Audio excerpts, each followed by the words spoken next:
తెలంగాణ రాష్ట్రంలో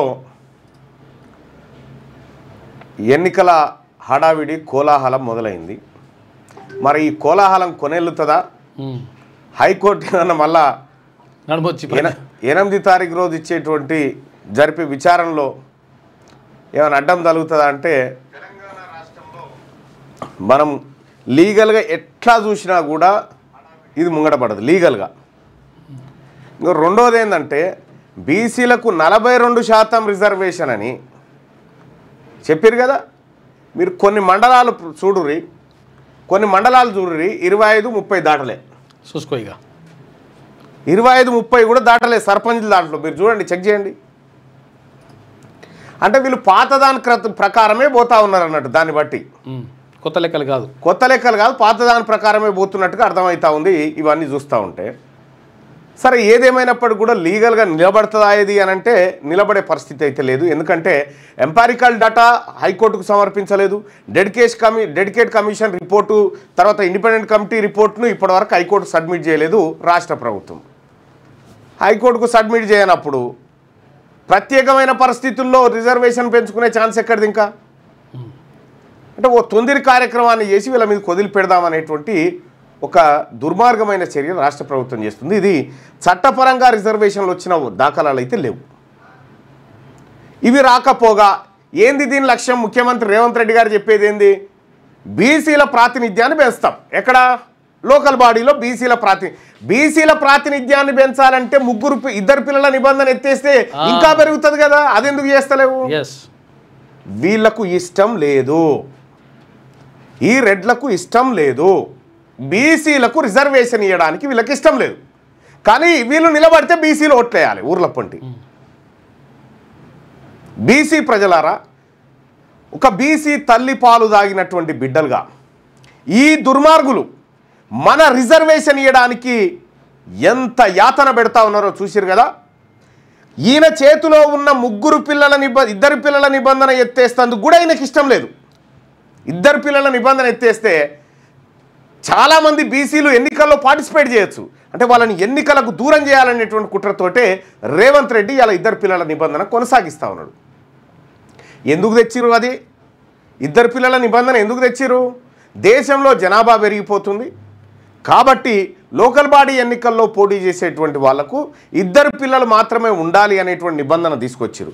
ఆల్రెడీ దక్షిణ భారతదేశంలో జనాభా తగ్గిపోతుందని చెప్పి ఇదే రేవంత్ రెడ్డి గారు పోయి తమిళనాడు కడలు వదిలిపెట్టొస్తాడు. దక్షిణ భారతదేశంలో జనాభా పెరగాలంటాడు. జనాభా పెరగాలనుకుంటే ఈ ఇద్దరు పిల్లల నిబంధన ఎత్తేయాలి కదా. ఎందుకు ఎత్తేస్తలేడు? ఒకవేళ ఇద్దరు పిల్లల నిబంధన ఎత్తేస్తే బీసీ, ఎస్సీ, ఎస్టీ మైనారిటీలు ఎక్కువ మంది ఎన్నికల్లో పోటీ చేసే ఛాన్స్ వస్తుంది అన్నట్టు. ఆ ఛాన్స్ రాకుండా వాళ్ళ నోట్లో మట్టి కొట్టడానికి ఇద్దరు పిల్లల నిబంధన అట్లే కొనసాగించి ఇక ఈయన నోటిఫికేషన్ అది ఆకాశరామన్ ఉత్తరం ఉంటుందో పీక్తుందో ఎవరికి తెలియదు. అది హైకోర్టు సూచనల మేరకు హైకోర్టు తుది తూర్పుకు లోబడి వ్యవహారం చేయాలని చెప్పింది.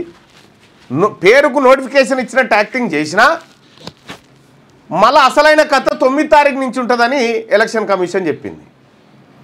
అంటే కంప్లీట్గా ఈ ఎన్నికలు హైకోర్టు తీర్పు పైన డిపెండ్ అయి ఉన్నాయి.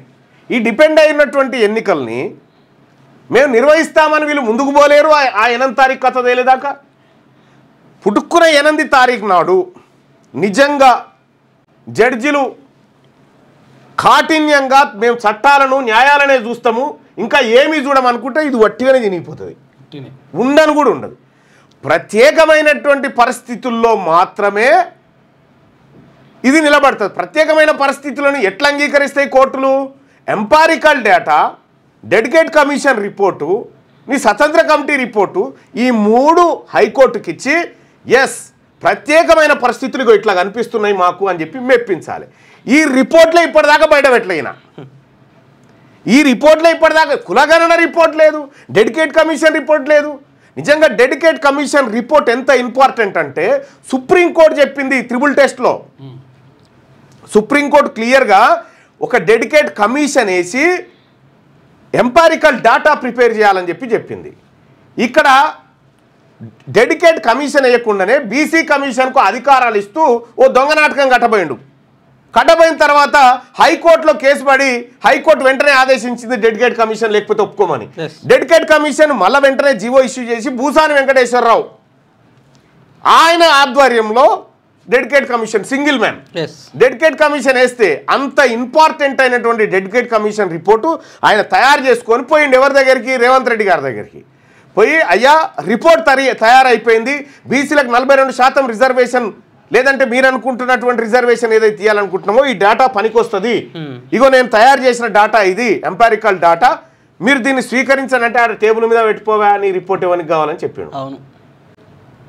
భూసాని వెంకటేశ్వరరావు డెడికేట్ కమిషన్ రిపోర్ట్ను ఏది రేవంత్ రెడ్డి అందుకున్నట్టేనన్న ఫోటో చూసిరా, ఆ టేబుల్ మీద పెట్టిపోయా ఎవరికన్నా ఇచ్చిపో అటెండర్కి ఇచ్చిపో నేను చూసుకుంటా అన్నాడు.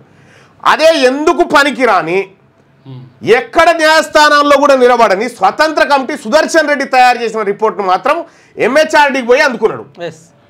అంటే ఆయన చిత్తశుద్ధి చూడరు. అంటే బీసీలను ఎట్లా మోసం చేయాలనేటువంటి విషయంలో రేవంత్ రెడ్డి జానారెడ్డి రెడ్లంతా ఎట్లా డ్రామా ఆడుతున్నారో చూడరు. అందుకోసమే బీసీలారా మనకు రిజర్వేషన్ ఇవ్వడానికి వీళ్ళకి సిద్ధంగా లేరు. వీళ్ళే జీవో ఇస్తారు, వీళ్ళే కోర్టుకు తోలిస్తారు, వీళ్ళే వాదిస్తారు, వీళ్ళే వాయిదాలు వేస్తుంటారు, మొత్తం వీళ్ళే. అందుకోసమే ఎక్కడన్నా ఇది ఒక్కటే కాదు, నీ చేతిలో ఉన్నటువంటి 2 పిల్లల నిబంధన ఎత్తేయవు, నీ చేతిలో ఉన్న ఈడబ్ల్యూఎస్ను తగ్గియవు, కానీ వీటిని అట్లే కాపాడి అంటే మీ వాళ్ళకు దోచిపెట్టడానికి నీ ప్రభుత్వం ఉన్నట్టుగా రెడ్డి రేవంత్ ప్రభుత్వం కనిపిస్తూ ఉంది నాకు క్లియర్గా. సో తెలంగాణ రాష్ట్రంలో ఉన్నటువంటి బీసీ సోదరులకు ఇప్పుడు లెక్క తేలింది, అసలు శత్రువు ఎవడు మన శత్రువు ఎవడో లెక్క తేలిందా. ఇప్పటికైనా కూడా అర్థం చేసుకోవాల్సింది ఏంటంటే తెలంగాణలో ఉన్నటువంటి బీసీ సమాజం ఇప్పటిదాకా కూడా మనకు అవకాశాలు లేదా బీసీ సమాజానికి కొంచెం మేలు జరిగేటువంటి నిర్ణయాలు జరిగే కాడ ఎక్కడ మన మేళ్ళకు కానీ మనకు వచ్చేటువంటి సౌకర్యాలను కానీ లేదా ఇతరత్ర అవకాశాలను కానీ ఎస్సీ ఎస్టీ సోదరులు ఎక్కడ అడ్డుకోవడం లేదు. గుర్తుపెట్టుకోండి మీరు బాగా. మనం ఎంతసేపు గ్రామాల్లో ఎస్సీ ఎస్టీ సోదరులను బీసీల వైపు, బీసీ సోదరులను ఎస్సీ ఎస్టీల వైపు ఎగదోర్చి ఈ రెడ్లు వెలుమలు చేస్తున్నటువంటి రాజకీయ కపట డ్రామా ఈ 42% ఇష్యూలో క్లియర్గా కనబడతా ఉన్నది. ఎవరు తెలంగాణలో ఉన్నటువంటి బీసీలకు శత్రువు ఎవరు కామెంట్ రూపంలో చెప్పండి. ఎస్సీ ఎస్టీలా లేకపోతే ఓసీలా ఎవరు అనేది కామెంట్ రూపంలో తెలియజేయండి. 100% తెలంగాణలో ఉన్నటువంటి బీసీలకు శత్రువు ఎవడో తేలిపోయింది క్లియర్గా. అసలు జీవో ఇచ్చినోడు ఎవడు, కోర్టు వేనోడు ఎవడు, కోర్టులో వాదనలు చేసేవాళ్ళు ఎవరు, గవర్నమెంట్ తరఫున ఏజీ ఎవరు, వాస్తవానికి హైకోర్టు తీర్పులు కానీ ఇంకో కోర్టు జడ్జిమెంట్లు కానీ జడ్జిమెంట్ల కంటే బిఫోర్ మేము అనాలిసిస్ చేయడం అనేది సరే, జడ్జిమెంట్ బిఫోర్ అనాలిసిస్ చేయడం కరెక్ట్ కాకపోవచ్చు, కానీ పరిస్థితులు ఏ రకంగా ఉన్నాయనేది అంచనా వేయాల్సిన అవసరం ఉన్నది. సో అంచనా వేసేటువంటి క్రమంలో ఒక రాజకీయ పార్టీగా తెలంగాణలో ఉన్నటువంటి బీసీ సమాజాన్ని మేల్కొల్పేటువంటి ఇష్యూలో సో వాస్తవాలు ఏందన్నది తెలంగాణలో ఉన్నటువంటి బీసీ సమాజం ముందు పెట్టాల్సినటువంటి బాధ్యత మా పైన ఉన్నది కాబట్టి ఈ ఇష్యూస్ డిస్కస్ చేస్తూ ఉన్నాం అంతే. అయితే ఇప్పటి వరకు బీసీలకు ఈ 78 సంవత్సరాల నుంచి శత్రువు ఎవడో తెలియకుండా కాపాడి రేస్. ఎగ్జాక్ట్లీ. మేము ఎప్పుడైతే బీసీ వాదంగా తెలంగాణ ప్రజలకు జరుగుతున్న అన్యాయం నుంచి అసలు బీసీలు ఎట్లా నష్టపోతున్నారని తీస్తే అసలు శత్రువు ఎవడరా ఈ బీసీల కంటే ఈ రెడ్లు వెలమలని తేలింది. ఎగ్జాక్ట్లీ. సో ఈడబ్ల్యూఎస్ రిజర్వేషన్ తీసుకొచ్చి విద్యా ఉద్యోగాలను కొల్లగొడుతున్నటువంటి వాళ్ళే. ఈడబ్ల్యూఎస్ రిజర్వేషన్ ఇంప్లిమెంట్ చేసిన వాళ్ళు వెలమోళ్ళు, అమలు చేస్తున్న వాళ్ళు రెడ్డోళ్ళు. ఉద్యోగాలు ఎత్తుకపోతుంది ఎవరి మనై. ఇక్కడ మీరు ఇదేమో ఎలక్షన్ కార్డ్ కదా, ఇగో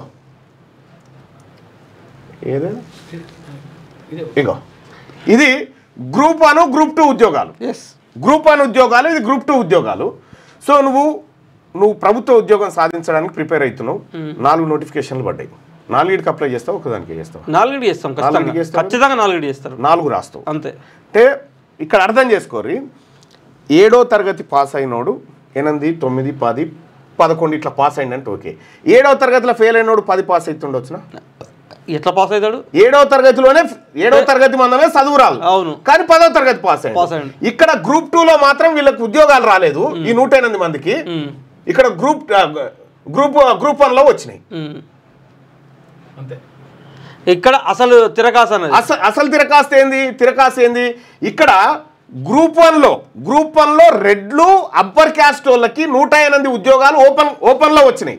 మరి ఈ తెలివి ఇక్కడ కూడా ఉండాలి కదా, చిన్న పరీక్ష కాడ కూడా. మళ్ళీ ఇంకోటి ఏంటంటే ఇక్కడ ఎక్కువ సంఖ్య ఉన్నది, ఇంకా ఎక్కువ సంఖ్య ఉంది, ఇంకెక్కువ రావాలి. 782 అయితే ఇది క్లియర్ గా అర్థం చేయాలి. ఇక్కడ ఇది గ్రూప్ 1 పరీక్ష, ఏది డిఎస్పీలు, ఆ తర్వాత డిప్యూటీ కలెక్టర్లు, సిటిఓలు అయ్యేటువంటి పెద్ద పరీక్ష. ఇదేమో డిప్యూటీ తహసీల్దార్లు, ఎంపీడీఓలు మోతాదు ఉంటాయి, ఈ చిన్న. అయితే ఈ చిన్న పరీక్షల్లో ఫెయిల్ అయ్యారు వీళ్ళు, ఓసీలు. చిన్న పరీక్షల్లో ఫెయిల్ అయిపోయి పెద్ద పరీక్షలో పాస్ అయ్యారు. ఎట్లా సాధ్యమైంది? క్లియర్గా గ్రూప్ 1 ఉద్యోగాలు రెడ్లకు అమ్ముకున్నాడు, రెడ్లకు గట్టబెట్టిండు. ఎగ్జాక్ట్లీ రెడ్లకు గట్టబెట్టిండు. ఇవి బీసీ ఇగో గ్రూప్ 1లోనేమో 19.2% ఉద్యోగాలు సాధిస్తారు వాళ్ళు ఓపెన్ కేటగిరీలా. గ్రూప్ 2కి వచ్చేసరికి 7.8. ఎందుకు తగ్గింది? ఇంట్లో కూడా ఉండాలిగా మీ ర్యాంక్ ఎటుపోయింది? ఎగ్జాక్ట్లీ ఈ ర్యాంక్ ఏడ మిస్ అయింది మీది అంటే వాళ్ళ జనాభా నేను చెప్తున్న 7.8 ఏదైతే ఉందో ఇదే ఎగ్జాక్ట్. నేను మొత్తుకుంటున్న వాళ్ళ జనాభా 7.8%. 7.8% జనాభా ఉన్నోనికి 10% ఈడబ్ల్యూఎస్. 10% ఈడబ్ల్యూఎస్ కాకుండా వాళ్ళకి ఎంత ఎక్సెస్ ఇంప్లిమెంట్ 11.4% ఈడబ్ల్యూఎస్. 11.4% ఈడబ్ల్యూఎస్ ఈడ ఇంప్లిమెంట్ చేశారు, 12.8% ఆడ ఇంప్లిమెంట్ చేశారు. అంటే దాని అర్థం ఏంది? తెలంగాణ రాష్ట్రంలో ఈడబ్ల్యూఎస్ కోట మనకు తెలియకుండా పెరిగిపోయింది. 10% నుంచి 12% పెరిగింది. బీసీల రిజర్వేషన్ కోసం మాత్రం హైకోర్టు కాడ ఆగింది. సో తెలంగాణ రాష్ట్రంలో ఉన్నటువంటి విద్యా సంస్థలు వాళ్ళ చేతుల్లో ఉన్నాయి, హాస్పిటల్స్ అన్ని వాళ్ళ చేతుల్లో ఉన్నాయి, చిన్న కొలువులు ఉండ కూడా వాళ్ళు ఎత్తుకపోతారు, ఊర్లలో భూములు జాగాలన్నీ కూడా వాళ్ళ చేతుల్లోకి వెళ్ళిపోయినాయి, పట్టణాలన్నింటినీ కూడా కబ్జా పెట్టిర్రు. అంటే తెలంగాణ రాష్ట్రంలో ఉన్నటువంటి సంపదను మొత్తం వాళ్ళ చేతుల్లో పెట్టుకొని ప్రజలను బిచ్చగాలుగా చేసుకుంటూ 5,000, 3,000, 2,000 రూపాయలు ఇచ్చుకుంటూ మన ఆత్మగౌరవం పైన దెబ్బ కొట్టి సో మనదల్లా మనకు పంచాయతీలు పెట్టుకుంటూ ఇన్నాళ్ళు కుర్చీలు ఎక్కేటువంటి రాజకీయం వాళ్ళు చేసుకొచ్చారు, భవిష్యత్తులో చేయబోతా ఉన్నారు.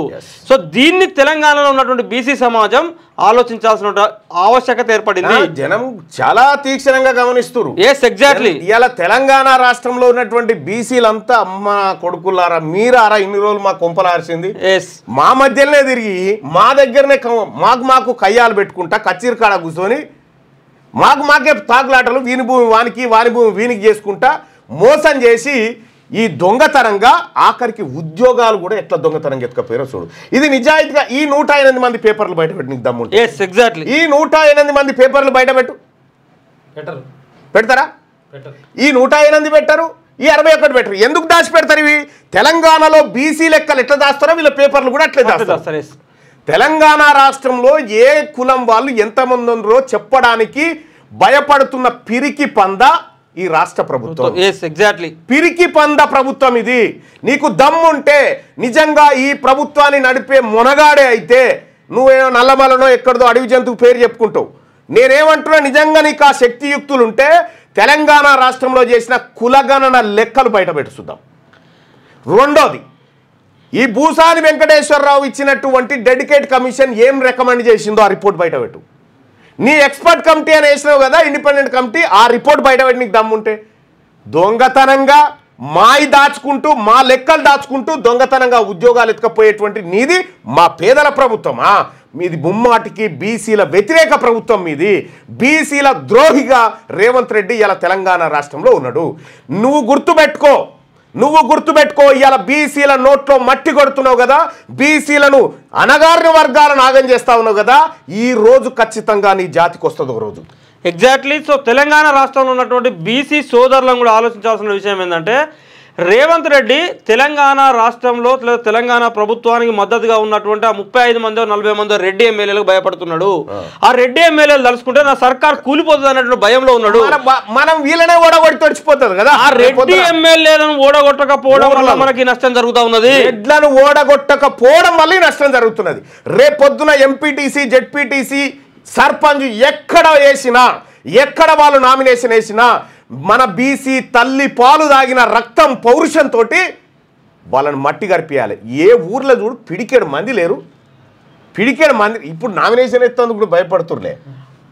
వాళ్ళు ఇప్పుడు ఎంపీటీసీలు జడ్పీటీసీలు సర్పంచులు వాళ్ళు గెలవరని తెలుసు వాళ్ళకి వాళ్ళు వదిలేస్తారు ఇవి వాళ్ళు తెలివి కల్లా రాజకీయం ఎప్పుడు చేస్తారంటే పవర్ ఎక్కడ ఉంటుందో పవర్ను పట్టుకుంటారు కదా వాళ్ళు ఇప్పుడు పైసలు వచ్చేది ఎక్కడ ఉన్నాయి ఎడ్యుకేషన్ ఇన్స్టిట్యూషన్ల దగ్గర లేదా హాస్పిటల్స్ దగ్గర ఎక్కడ ఉన్నది ముఖ్యమంత్రి కుర్చీ దగ్గర ఎమ్మెల్యే కుర్చీ దగ్గర ఎమ్మెల్యే పవర్ఫుల్ ముఖ్యమంత్రి పవర్ఫుల్ పైసల కాడ ఇక్కడ కాబట్టి ఎంపీటీసీ జడ్పీటీసీల విషయంలో వాళ్ళకి పెద్దగా నేను అనుకుంటున్నాను మీరు వాళ్ళు భయపడిపోవడం కాదు ఎంపీటీసీ జడ్పీటీసీలు మీరు ఇది కూడా గుర్తుపెట్టుకోవాల్సిన అవసరం ఉన్నది ఒక ఎగ్జాంపుల్ చెప్తాను నా దగ్గరికి ఒక విలేజ్ వాళ్ళు వచ్చారు ఆ విలేజ్లో 4 ఇండ్లు ఉన్నాయి వాళ్ళకి ఎవరి రెడ్ లైన్ 4 ఇండ్లు ఉన్నాయి మిగతా వాళ్ళంతా బీసీలు కొద్దిగా ఎస్సీలు ఎస్టీలు ఉన్నాయి ఎస్టీలు 2-3 ఇండ్లు ఉన్నాయి వాళ్ళు 40 ఏళ్ళ నుంచి వాళ్ళే సర్పంచులు అడిగా రెడ్లు ఈ 4 కుటుంబాలలో వీళ్ళే సర్పంచులు ఫస్ట్ టైం వాళ్ళు మీటింగ్ పెట్టుకొని ఇంకా మేము ఎన్రోల్ చేయాలి మీరు చేసుకోవాలి కదా అని బీసీలతో మీటింగ్ అంటే మళ్ళీ వాళ్ళు కూడా వాళ్ళు మద్దతు దానం చేసినట్టుగా వాళ్ళ మద్దతు ఇచ్చిన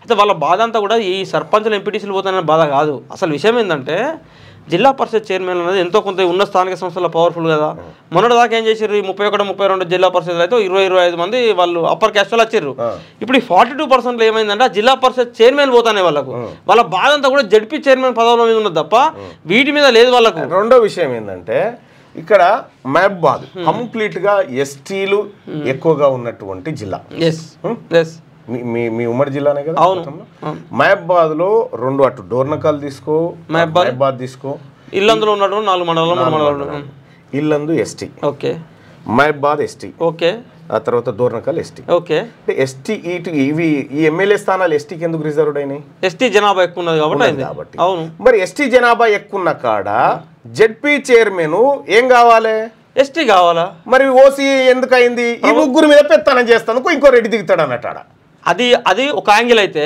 రెండో యాంగిల్ ఏంటంటే పూరా ఈ జిల్లా పరిషత్ రిజర్వేషన్ అనేది ప్రభుత్వ సలహాదారుడి యొక్క ఇంట్రెస్ట్ మీద వేం నరేందర్ రెడ్డి ఇంట్రెస్ట్ మేరకు అలా జరిగింది వేం నరేందర్ రెడ్డి ఇంకో రెడ్డి ఆయన తీసుకురావాలి కాబట్టి ఆడ ఈ ముగ్గురు ఎమ్మెల్యేల మీద ఓ రెడ్డి ఆయన కూర్చొని పెత్తనం చేసి కాలు మీద కాలు వేసుకుంటే ఎమ్మెల్యేలు అంతా పక్క పండి కూర్చొని అయ్యా జీ హుజూర్ అనాలన్నట్టు ఓ రెడ్డి ఆయనను పట్టుకోవడానికి ఇంకో రెడ్డి ఆయన ఆడ కూర్చొని చేస్తున్నటువంటి ఇకమాతికి ఒక గిది అంతకంటే ఒక్కని గెలవని ఎక్కుర్రాడా అంతకంటే ముందు ఏంటంటే ఇప్పుడు మనకు డోర్నకల్ కానీ మహబాద్ కానీ బెల్ట్ జనాభా ఎస్టీ జనాభా ఉంటుంది బీసీ జనాభా ఉంటుంది ఈ యాంగిల్లోనే ఉంటుంది కానీ వాస్తవానికి రాజకీయం అంతా కూడా అక్కడ ఉండేటువంటి దొరల చేతుల్లోనే ఉంటుంది ఒక్కొక్క దొర చేతుల 1000 ఎకరాల భూములు ఇప్పుడు ఉదాహరణకు రామ్ సాయం సురేందర్ రెడ్డి కానీ నూకల నరేష్ రెడ్డి కానీ ఇప్పుడు ఈ వేం నరేందర్ రెడ్డి ఆడ డూప్లికేట్ థర్డ్ క్లాస్ రెడ్లే ఆడ కానీ ఒరిజినల్ రెడ్డి కాదు duplicate Reddy third class Reddy అది ఇప్పుడు మనకు దాన్ని ఆనుకొని ఏముంటుందంటే పొంగులేటి శ్రీనివాస రెడ్డి పాలేరు ఇప్పుడు డోర్నకల్ బెల్ట్ కదా అంతా సో పొంగులేటి యొక్క ప్రభావం కూడా ఉంటుంది పొంగులేటి వేం నరేందర్ రెడ్డి కలిసి ఇంకో రెడ్డి అయినా తీసుకురావడం కోసం వాళ్ళకు ఉన్నటువంటి బంధువులు ఇప్పుడు పొంగులేటి బంధువులు లేకపోతే వేం నరేందర్ రెడ్డి సంబంధించినటువంటి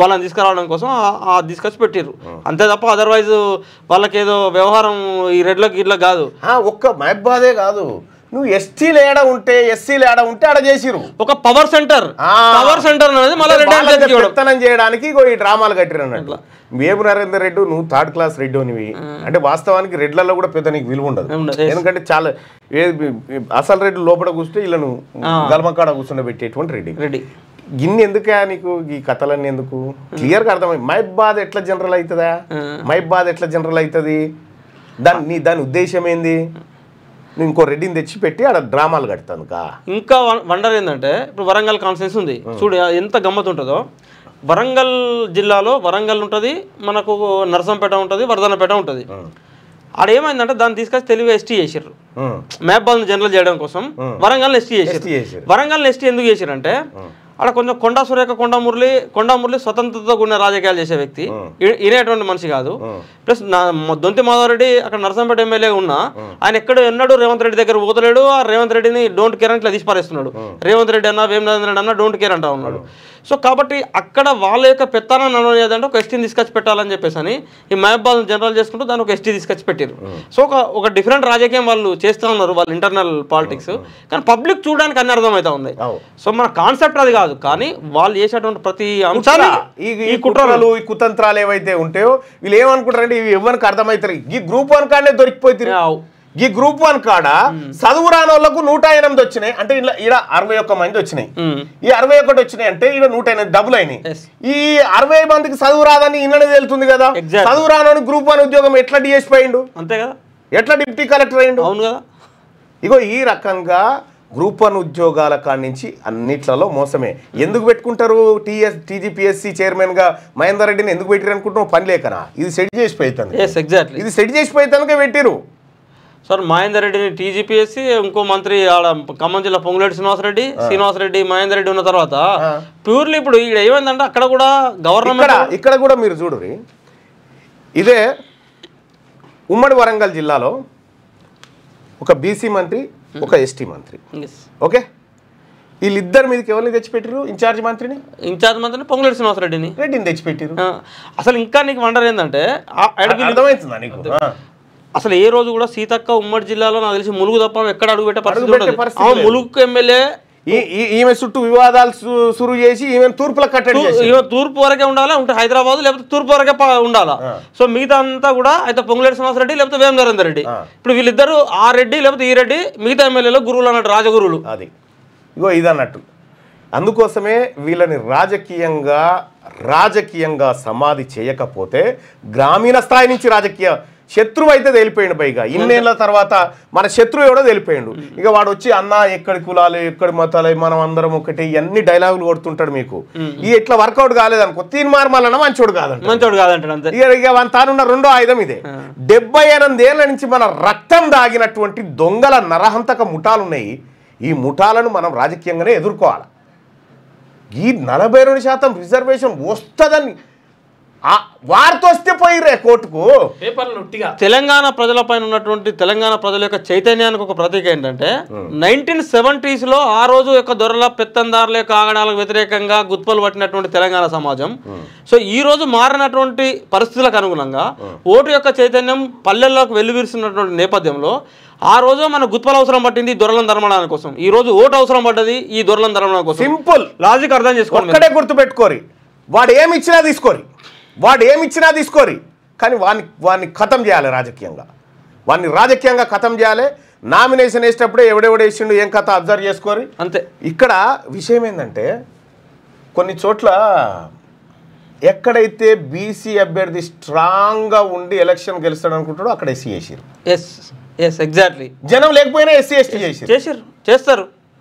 అంటే ఎక్కడి నుంచి అయితే బీసీ నాయకత్వం అంటే ఎట్లా ఫిల్టర్ చేస్తారో చూడండి.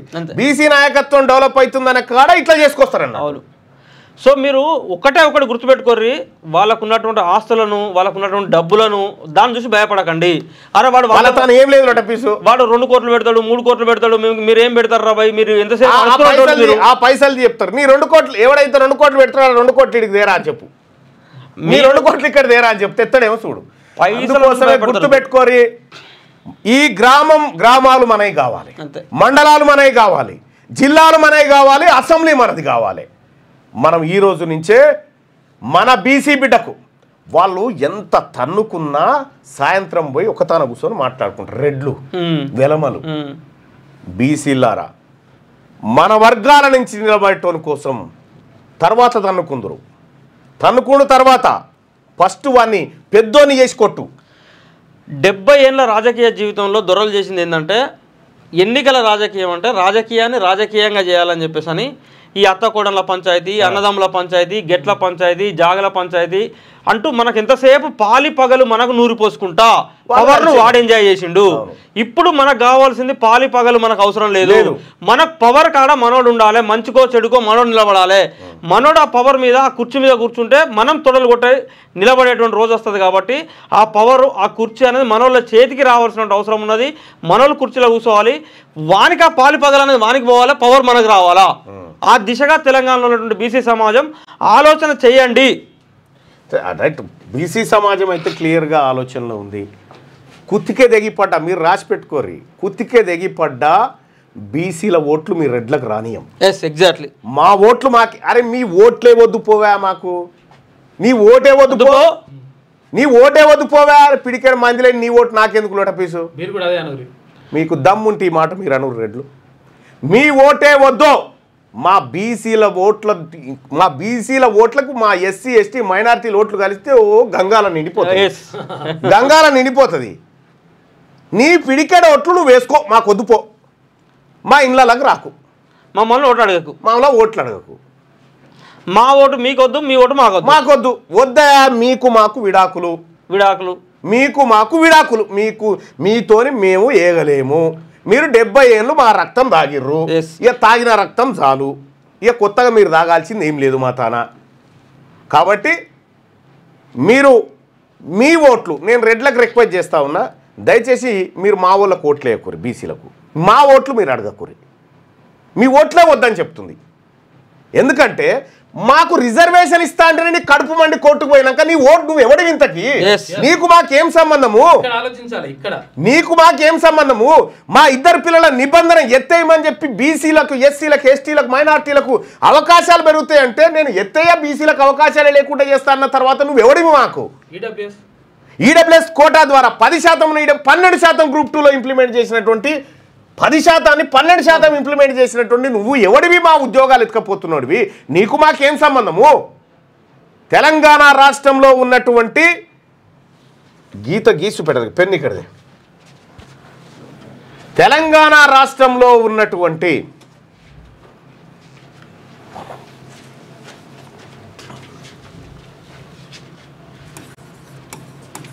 రెడ్లు ప్లస్ వెలమలు, వీళ్ళు పిడికే మంది ఉంటారు. గింత తెలంగాణ రాష్ట్రంలో ఉన్నటువంటి వీళ్లకు మనకు సంబంధం లేదు. ఈ మనం బీసీ, ఆ తర్వాత మన సహచర ఎస్సీ ఎస్టీలు, మనం వీళ్లకు మనకు ఈ పిడికేడు మంది లేనటువంటి వాళ్ళకు మనకు సోపతి వద్దు. ఓట్లు మన దగ్గరే ఉన్నాయి, సీట్లు మన దగ్గరే ఉన్నాయి. ప్రతి జనరల్ స్థానంలో మనమే పోటీ చేయాలి.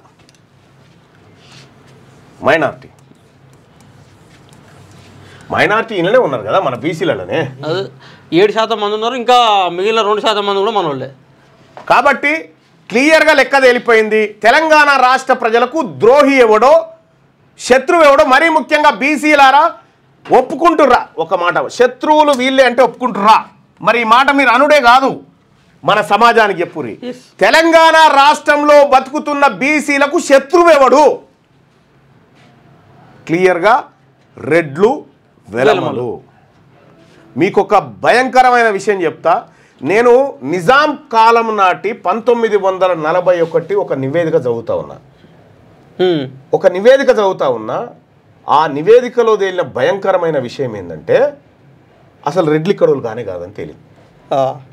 వలసవాదుల జాబితాలో ఉన్నారు తెలంగాణలో. ఆ లెక్క నుంచి ఎంటర్ అయ్యారు ఏం కథ అనేది కూడా అందులో రాసి ఉంది. రెండోది, ఇక వీళ్ళు రాజ్యాన్ని రామోజీరావు ఎట్లయితే కమ్మరాజ్యం కోసం ఈనాడు పత్రికను పట్టుకొని వచ్చిండో, ఆ రోజు నిజాం దగ్గర నుంచి రాజ్యం గుంజుకుంటేందుకు సురవరం ప్రతాప్ రెడ్డి గోల్కొండ పత్రికను పట్టుకొని పోయిండు. బస్ లెక్క క్లియర్, అర్థమైందా? అర్థమైంది. సేమ్ ఇదే లెక్క. అందులో భూములు, కథ, కార్ఖానా. అరే నిజాం కథ చూస్తే మీరు షాక్ అవుతారు. 7,000 స్కూళ్ళు పెట్టిండు నిజాం ఇక్కడ పేదవాళ్ళు చదువుకోవాలని. 7,000 స్కూళ్ళు. ఈయన ఇప్పుడు చెప్తుండు ఓవర్సీస్ స్కాలర్షిప్లు నిజాం ఇచ్చిండు వెనకట. 1876లో విద్యాశాఖ మంత్రిని పెట్టిండు నిజాం రాజరిక పరిపాలనలో. అసలు నిజాంను నరరూప రాక్షసునిగా చిత్రీకరించింది ఈ ఇల్లే రెడ్లు. ఎందుకు చిత్రీకరించినంటే ఆయన దగ్గరికి రాజ్యం గుంజుకోవడానికి. నిజాం విద్యా వ్యవస్థ పైన ఎన్ని అంటే దాదాపు ఆ రోజుల్లో 90 లక్షల రూపాయలు విద్య కోసం బడ్జెట్. 90 లక్షలు ఇప్పుడు కొన్ని వేల కోట్లతో సమానం. అది బాలికల కోసం ప్రత్యేకంగా 700 పాఠశాలలు తెరిపించిండు నిజాం హైదరాబాద్ సంస్థానంలో. అందులో లోకల్ మీడియం కూడా ఉండాలి, మీ లాంగ్వేజ్ కూడా ఉండాలని కూడా లోకల్ మీడియం పెట్టించిండు. తెలుగు, ఉర్దూ నేర్పిస్తూనే తెలుగు పార్షియన్లో చదువుకోమని చెప్పాడు. నిజాం అనేటువంటి వ్యక్తిని రజాకార్కు నిజాంకు సంబంధం లేదు. కాసిం రిజ్వీ సైన్యం వేరు, వాడేమో ప్రైవేట్ సైన్యం. ఏది నిజాం పక్కకు కాసిం రజ్వీ షేరి నిజాం ఎట్ట జడగొట్టిండు, కాంగ్రెస్ పార్టీ పక్కకు రేవంత్ రెడ్డికి అట్లా జరిగింది. అంతే, అంతకంటే ఎక్కువేం లేదు. మీకు సింపుల్గా అర్థమయ్యేటట్టు చెప్తాను, తీసుకో. అయితే ఇక్కడ నిజాం అనేటువంటి వ్యక్తి నుంచి నేరుగా అధికారం ఇక్కడ ఉన్న భూమిపుత్రులకు వచ్చినుంటే ఇవాళ అమెరికాను తలదన్నే తెలంగాణ ఉండేది. ఎగ్జాక్ట్లీ. నిజాం సంపదను లూటి చేసి, నిజాం ఆస్తులను లూటి చేసి, నిజాం అధికారాన్ని గుంజుకొని, నిజాంను బిచ్చగాని చేసి హైకోర్టులో నిలబెట్టి ఈ రెడ్లంతా కలిసి. సో ఎంత అద్భుతమైన పరిపాలన మనం అర్థం చేసుకోవాలి. ఇప్పుడు ఆ రోజులలో నిజాం ఏలుబడిలో ఒక హైదరాబాదే కాదు, ఎంటైర్ హైదరాబాద్ సంస్థానంలో ఉన్నటువంటి అన్ని ప్రాంతాలు, ఇప్పుడు వరంగల్ లాంటి ప్రాంతం ఉంది. ఒకటి చెప్పిన తర్వాత చెప్తా. 1931 to 1941 మధ్యలో అక్షరాస్యత శాతాన్ని 239% పెంచాడు. ఈ రకంగా నిజాం నుంచి నేరుగా పవరు ఈ భూమి బిడ్డలకు వచ్చినంటే ఇలా మన బతుకులు ఇట్లుండకపోయేది. వాళ్ళ దగ్గర నుంచి నిజాము ఏదైతే టర్కీ ఇతర దేశాల నుంచి వచ్చారో వీళ్ళు వలసవాదులు వచ్చి దీన్ని కొల్లగొట్టిరు, ఇక్కడ వాళ్ళు వలసవాదులు వచ్చి దీన్నే కొల్లగొట్టిరు. నిజంగా నిజాం నరరూప రాక్షసుడే అయితే నరరూప రాక్షసుని రాజ్యంలోకి మీరు ఎట్లా వచ్చారు మరి? రెండోది ఏంటంటే మనం అర్థం చేసుకోవాల్సింది, నిజాం ఒక్క ఎడ్యుకేషన్ రంగాలనే కాదు, ఆ రోజే నిజాం సాగర్ ప్రాజెక్ట్ కట్టేసి ప్రజలకు ఇక్కడ ఉపాధి కల్పించిండు, వ్యవసాయం అనేది ఎట్లా డెవలప్ చేయాలో చూసిండు. సో నిజాం ఆధ్వర్యంలో ఏర్పడినటువంటి పరిశ్రమలు ఆ వరంగల్లో నిజామాబాద్లో ఉన్నటువంటి అజంజాయి మిల్లు, నిజాం షుగర్స్ బోధనలో, నిజాం ఇక్కడ Hyderabad Kagaz Nagar paper mill. So అవన్నీ మళ్ళీ ఇప్పుడు ఈ దొరలు వచ్చినాక అమ్ముకున్నారు. ఇప్పటికి కూడా ఇప్పుడు నిజాం రాజ్యంలో ఎవడో జర పిసపిస చేస్తూ ఉంటే ఏమైందిరా అంటే అని పిచ్చి లేచిందంటే, అంటే మరి ఎట్రా అనుకంటే వానికి ఏమైనా తీసుకుపోయి చూపించాలంటే ఏడ చూపించాలంటే దానికి మెంటల్ హాస్పిటల్ ఉంటుంది. ఆఖరికి నా రాజ్యంలో లేదా అని మెంటల్ దవాఖాన కూడా కట్టించండి ఎర్రగడ్డ కాడ. మెంటల్ దవాఖాన కూడా ఎర్రగడ్డ కాడ కట్టించండి నిజాం. ఆయన కట్టించిన దాంట్లోనే ఉన్నది క్యాన్సర్ హాస్పిటల్ ఉన్నది, ఆర్థోపెడిక్ హాస్పిటల్ ఉన్నది, యునానీ హాస్పిటల్ ఉన్నది. ఎన్ని నిజాం చేసినాయి, చేసిందేమో నిజామును షెడ్డోనిగా చిత్రీకరించి వీళ్ళు రాజ్యాన్ని గుంజుకురు అన్నట్టు. నిజాం చేసిన లెక్క నిజాం ఎడ్యుకేషన్ సిస్టమ్ మీద నాకు తెలిసి ఇవాళ ఏ వారం, మంగళవారం కదా, ఒక్క నిమిషం.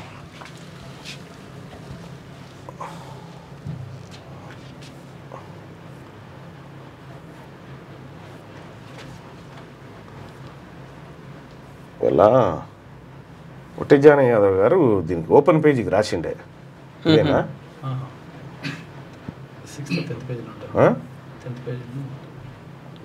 అంటే ఒక్కసారి ఆ హిస్టరీలోకి పోతే ఎంత అద్భుతమైందే.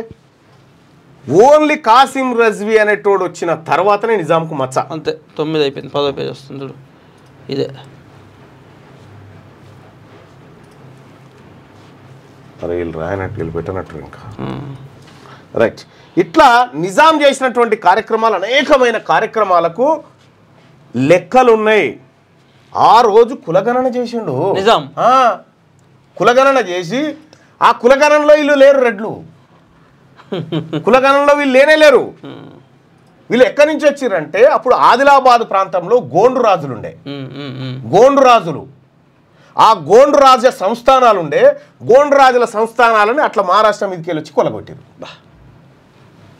రైట్. అట్లా కొద్దిగా ఒక 5 నిమిషాలు ఈ జైనింగ్స్ కార్యక్రమం ఉంది, ఇది కంప్లీట్ అయిపోగానే మీ న్యూస్ కంటిన్యూ అవుతుంది. రండి తీసుకురా ప్రవీణ్. అశోక్ అన్న పల్లవి సిరిసిల్ల నుంచి మిత్రులు అందరూ మన పార్టీలోకి జాయిన్ అవుతా ఉన్నారు. వాళ్ళందరికీ కూడా శుభాకాంక్షలు.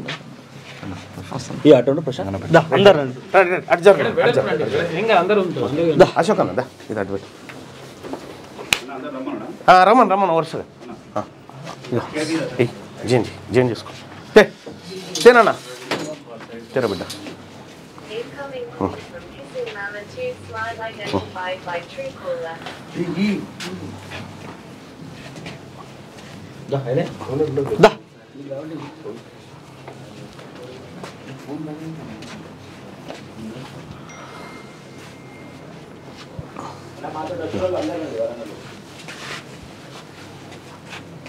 కొంచెం ముందు జరుగు.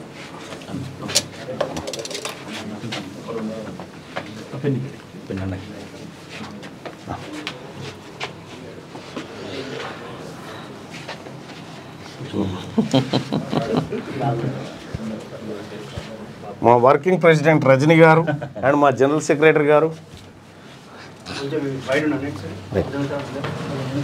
కొద్దిగా వెనక్కి జరిగి ఇటు జరిగి అటు జరిగి కొంచెం వెళ్ళండి.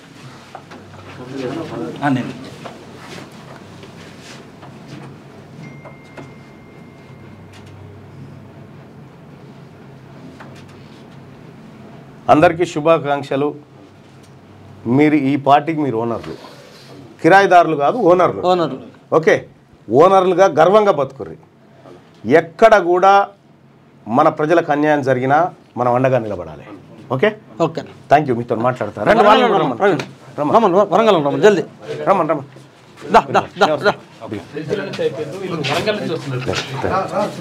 వెల్కమ్. వేలాది మంది వస్తారు కానీ అందరిని చూపించలేకపోతున్నారు. రండి రండి త్వరగా. సీను నరేష్ తీసుకో.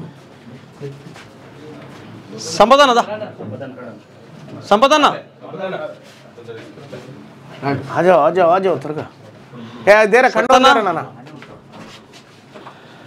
ఇట్లా నిలబడు వెనక నిలబడు. రండమ్మా.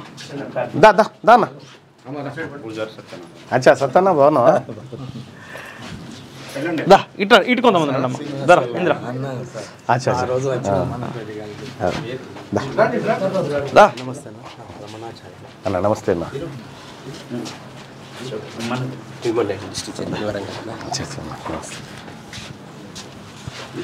సత్తన్న గిట్టను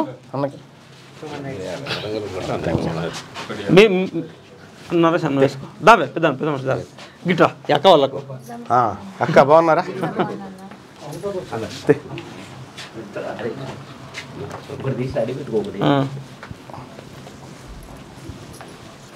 ఇంకా నువ్వు వేసుకో అన్న బస్. దా చలో దారి ఒక ఫోటో కొట్టిగా. చలో ఒక్క ఫోటో. సో వరంగల్ టీం మొత్తానికి కూడా స్వాగతం సుస్వాగతం. కొంచెం వెడల్పు జరగండి, అందరు కనిపిస్తారు. కొంచెం వెడల్పు అన్న కొంచెం ముందు రండి, మీరు హైట్ తక్కువ ఉన్న ముందు రండి. నువ్వేదో పెద్దగా ఉన్నట్టుగా.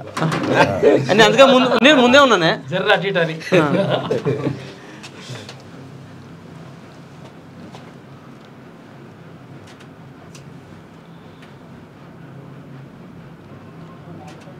జై బీసీ జై బీసీ జై టీఆర్పీ జై టీఆర్పీ జై టీఆర్పీ. చలో థ్యాంక్ యూ. ఇక మీరు ఓకే.